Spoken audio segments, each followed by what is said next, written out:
Naaresto ng mga otoridad ang 12 katao na sangkot sa iligal na operasyon ng paihi sa isang warehouse sa Barangay Santa Catalina Sur, Candelaria, Quezon, Kamakalawa.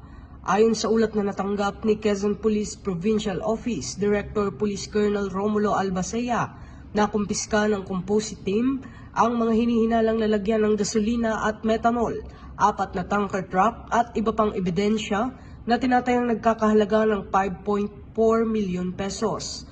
Isinagawa ang operasyon sa bisa ng search warrant na inilabas ng Regional Trial Court Branch 53 sa Lucena City. Kasalukuyang nakakulong ang 12 suspect sa Candelaria Custodial Facility at nahaharap sa kasong paglabag sa Presidential Decree No. 1865 o Republic Act No. 8479 o mas kilala bilang Downstream Oil Industry Deregulation Act of 1998. Ito ang bagong PNP para sa bagong Pilipinas, serbisyong mabilis, tapat at nararamdaman.